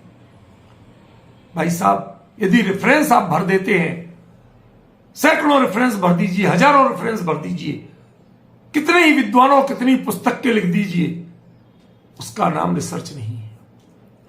एक बात को आप प्रमाणित करके बताइए कि यह यही है और इस कारण से। यदि आप में उतनी क्षमता है तो उसका नाम रिसर्च है। वो आपका सर्च है, कहां क्या छपा है और आपने ढूंढ लिया, वो सर्च है, रिसर्च नहीं। आपको रिसर्च करने की डिग्री दी जाती है, सर्च करने की डिग्री नहीं दी जाती है। पर विडंबना यही है कि आज की अधिकांश थीसिस देख लीजिए, उनमें सर्च बड़ी पड़ी होती है, रिसर्च का नाम निशान नहीं होता। मैं किसी यूनिवर्सिटी में जब कभी इंटरव्यू लेने जाता हूं, प्रोफेसर वगैरह के, प्रोफेसर से भी मैं एक ही प्रश्न पूछता हूं और 99% लोग उसी में फेल हो जाते हैं। मैं कहता हूं आपकी थीसिस है ना ये? हाँ है। बड़ी मेहनत से की? हाँ साहब, ओरिजिनल बहुत मेहनत की। वो दिखाते हैं कितने रेफरेंस दिए। मैंने कहा ये मत दिखाइए, मुझे ये बताइए कि ऐसी 4 लाइनें, 4 पॉइंट जो आपके पहले कोई विद्वान ने नहीं जाने और जो आपने निकाले हो, किसी के कथन निकाले, वो नहीं कह रहा, अवधारणा, कॉन्सेप्ट, वो नए बताइए जो आपने नए प्रमाणित किए और किस आधार पे किए। अधिकांश लोग इस बारे में चुप रह जाते हैं। इसीलिए मैं कहता हूं कि आज की थीसिस सर्च इंजन की तरह सर्च करती हैं। हमारे स्कॉलर सर्च के स्कॉलर रह गए हैं, रिसर्च स्कॉलर नहीं रह गए। किसने क्या कहा यह महत्वपूर्ण नहीं है, वह सत्य है या नहीं, कि सत्य है तो क्यों और असत्य है तो क्यों, इसको प्रमाणित करना सीखिए। तब आपका वह कार्य रिसर्च बनेगा। हमें इनकी बारीकियों को समझना पड़ेगा। आगमों पर अध्ययन करना कोई हंसी खेल नहीं है, लेकिन यह मैं आपको वचन देता हूं, आजकल यूनिवर्सिटियों में एक नया कॉन्सेप्ट आ गया है, यूजीसी की गाइडलाइन आ गई है कि यदि आपको लगता है इंटरडिसिप्लिनरी के अंतर्गत कि यदि आप पीएचडी किसी यूनिवर्सिटी में रजिस्टर्ड है, लेकिन आपको लगता है कि जो आपके गाइड मिल गए वो भी ठीक है, अच्छा है, लेकिन वो उसके हर पक्ष को नहीं जानते, उसके अन्य जो पक्ष हैं उनको जानने के लिए, उनको प्रमाणित करने के लिए आपको किसी दूसरे गाइड की भी, को गाइड या किसी विद्वान की जरूरत होगी। मुझे नाम नहीं चाहिए, लेकिन इस तरह से यदि कोई करना चाहे तो मैं उसके लिए सहयोग करने को तैयार हूं। उसे आगम ग्रंथों पे काम कैसे हो, मैं पूरा उसको गाइड कर सकता हूं। मुझे कोई नाम नहीं चाहिए और मेरे जीवन का सिद्धांत है, मैं दाम नहीं लेता, पैसा नहीं लेता। मेरे लिए गवर्नमेंट देती है सैलरी, इसी काम की देती है कि जिज्ञासुओं को सिखाओ और समझाओ। कभी मौका मिला तो इस विषय पर, जो विषय मुझे मेरे प्रिय विद्यार्थी डॉक्टर महावीर शास्त्री ने दिया इसमें बोलने के लिए, इस पर मैं पूरे एक बुक लिखूंगा कि सौरसेनी आगम ग्रंथों में अनुसंधान की दिशाएं क्या होना चाहिए, उन पर कार्य कैसे किया जाए, उनको पांडुलिपि खोजने से लेके, उनके पाठ संपादन से लेके, उनके अनुवाद से लेके। मैं जानता हूं, मैंने वो कष्ट भी भोगे, लेकिन उनकी मुझे पीड़ा नहीं है, हर्ष है। मैं मूड़बिद्री में रह के हड़े कन्नड़ पे काम करना सीखता था। एक विद्वान थे, मेरे पास जेब में पैसे नहीं थे कि मैं किसी को दे सकूं और पैसे से काम करा सकूं। मैं उनके घर का पानी भरता था अपने कंधे से, कुएं से खींच खींच के उन्हें पानी भर के देता था, और बदले में मैं उनसे कहता, सर हमें थोड़ा सिखा दीजिए ये ताड़पत्री कैसे पढ़ी जाती है। पहले दिन उन्होंने जो मैं सिखाया, मैं दंग रह गया। एक वर्ण के आगे, मैं कन्नड़ के लिपि तो यहां से सीख गया था, सारी बुक अवेलेबल थी, लेकिन वो हड़े कन्नड़ सीखना थी। वो कहते कि यदि चा लिखा है और चा के आगे छोटा सा जीरो बना है, बिल्कुल छोटा सा, तो वो अनुस्वार है, और उसके आगे वही जीरो की साइज जरा सी बड़ी हो गई तो वो डबल चा है।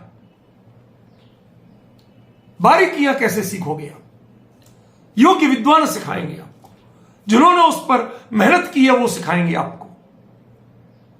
यह आगमों पर कार्य करना, पांडुलिपियों पर कार्य करना हंसी खेल तो नहीं है, लेकिन यह बात तय मानिए कि महाकवि कालिदास ने एक जो वाक्य लिखा है, न ही रत्नम अन्विष्यते मृग्यते ही तत्।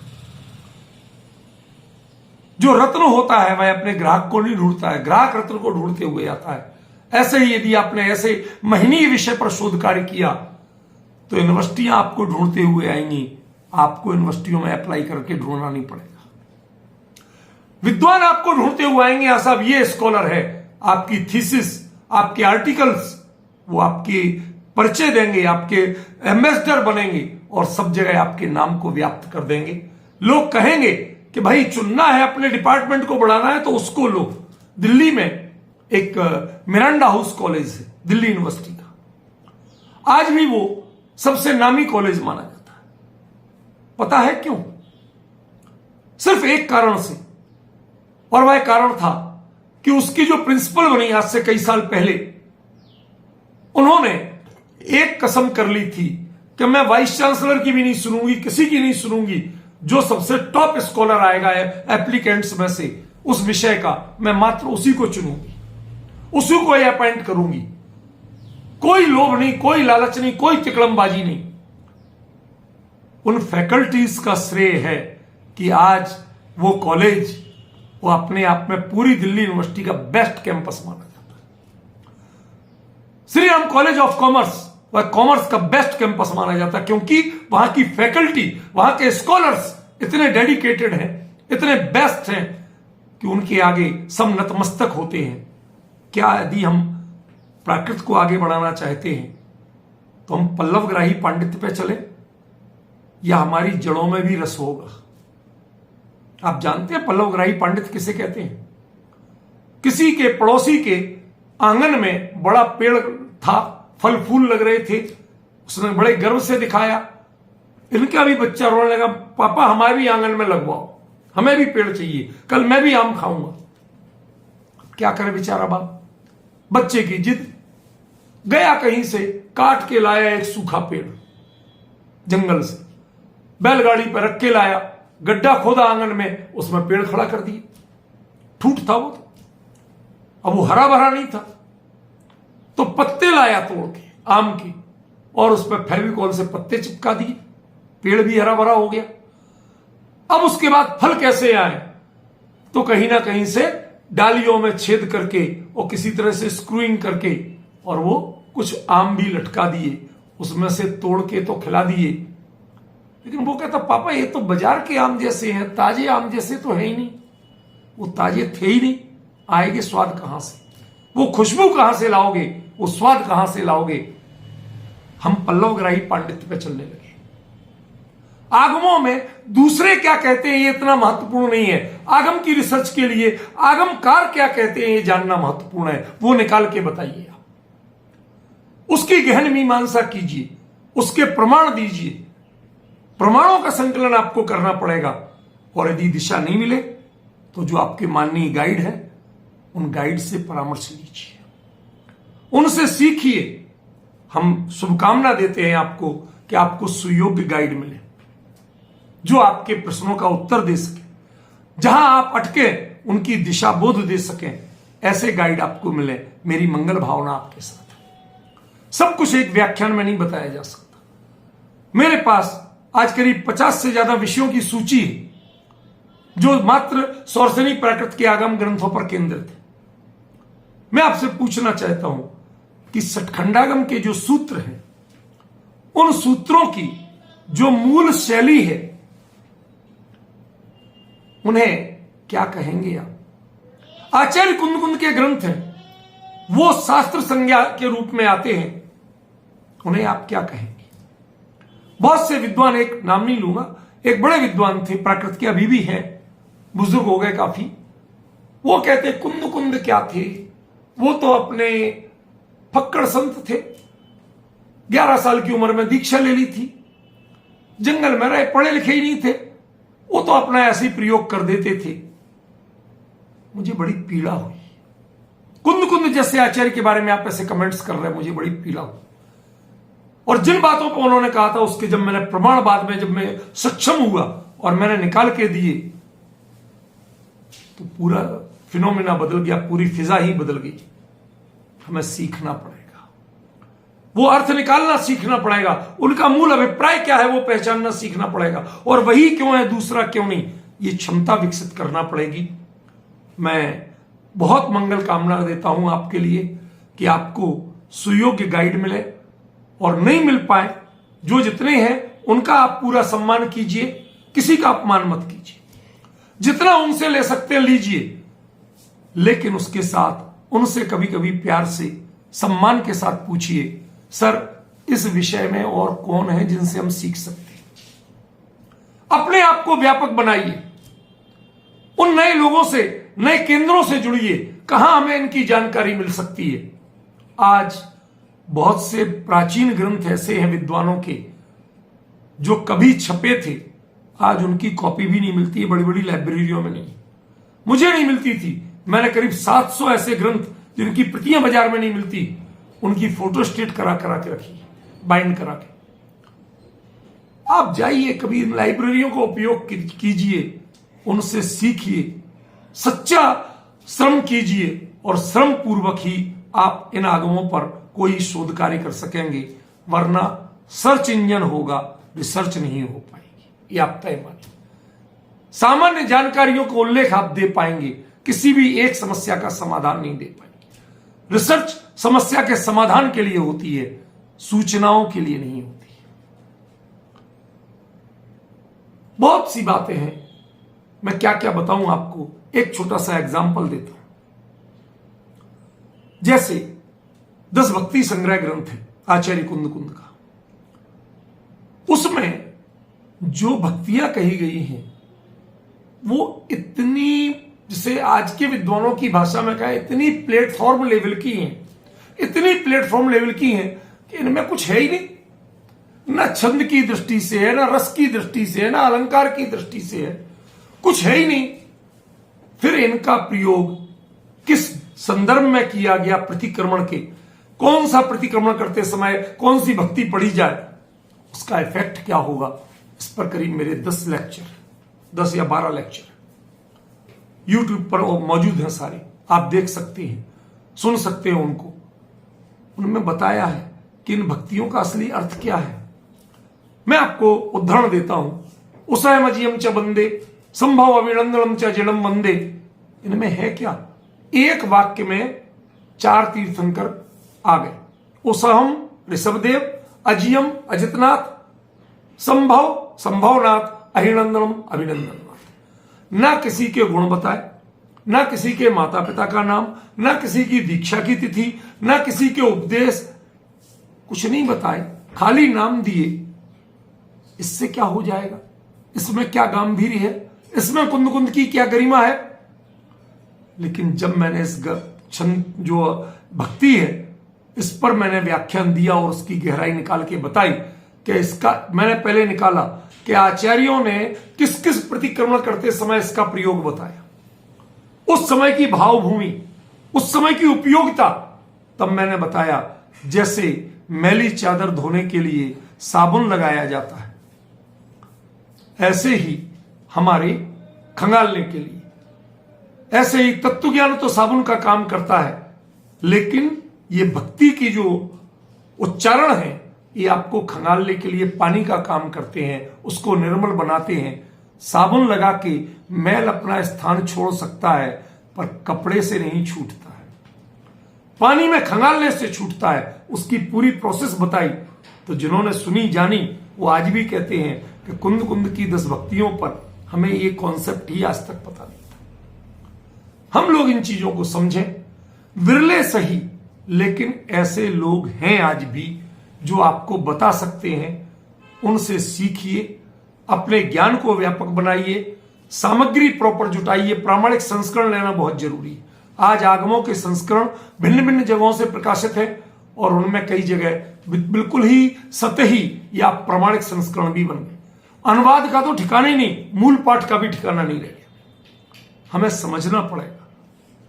मुझे बचपन में जब मैं पढ़ता था जैन दर्शन का विद्यार्थी बना, तो उस समय एक विद्वान आए, संस्कृत के विद्वान थे। उनके पास लोग तत्वार सूत्र लेके पहुंच जाते थे कि पढ़ाओ साहब हमें, आप तो संस्कृत के पंडित हो। तो कहते मैंने एक बार गड़बड़ पढ़ा दिया। सूत्र था अवग्रहे हवाय धारणा, अर्थ था अवग्रह, यह अवाय और धारणा ये मति ज्ञान के भेद, मूल भेदों में बताए गए। उन्होंने कहा ज्यादा समझ में नहीं आया, अवग्रह हवाय धारणा, हे अवग्रह तू यह और अवाय को धारण कर। अब अर्थ की क्या गति होगी, और इसको पढ़ के कोई क्या समझेगा। मैं ये नहीं कहता कि सब जगह ऐसा है, पर स्खलन हुए हैं, इसलिए सही शोधार्थी को प्रामाणिक संस्करण लेना बहुत जरूरी है, उनकी पहचान करना बहुत जरूरी है, और उन पर सही लोगों से मार्गदर्शन लेकर प्रामाणिक ढंग से काम करें, यह बहुत जरूरी है। मैं समझता हूं हो सकता है कुछ आप लोगों की जिज्ञासा के लिए भी समय रखा गया होगा, वरना 2 घंटे का नॉन स्टॉप लेक्चर नॉर्मली नहीं होता है। मैं आपके लिए भी समय देता हूं और अपनी बात का उपसंहार करते हुए आपसे निवेदन करता हूं कि आप लोग यदि इस विषय पर कार्य करना चाहते हैं तो पूरे इन चीजों की सावधानी रखते हुए पहले तो पांडुलिपि से खोजें, नहीं है तो प्रकाशित के भी प्रामाणिक संस्करण लेकर के और उनमें किसी विषय को उद्घाटित करने के लिए उस पर निष्ठापूर्वक कार्य करें, विशेषज्ञ विद्वानों का परामर्श लें, सहयोग लें, और उससे भी कीमती सही लाइब्रेरी का यूज करना सीखें। सही ग्रंथों की सूचनाएं एकत्रित करें और उनकी पहचान बनाएं, ये जरूरी है। मैं अपने प्रिय डॉक्टर महावीर शास्त्री और विभाग के सभी प्राध्यापकों का कृतज्ञ हूं। उन्होंने स्मरण तो किया, भले ही मैं आज की डेट में वर्किंग में प्राकृत का सीनियर मोस्ट हूं, सालों बाद सही मेरे प्रिय विद्यार्थी ने मुझे स्मरण तो किया। मैंने कहा चलो मैं तो अपनी ओर से वही वात्सल्य रखूंगा और वही सहजता रखूंगा, और उसी भाव से मैंने इस विषय पे अपना व्याख्यान तैयार करके आपके बीच में रखा। यदि कोई जिज्ञासा किसी को हो तो आप लोग कर सकते हैं, उसका मैं उत्तर दूंगा और समय सीमा में इसे पूर्ण करना चाहूंगा। सभी को पुनः धन्यवाद।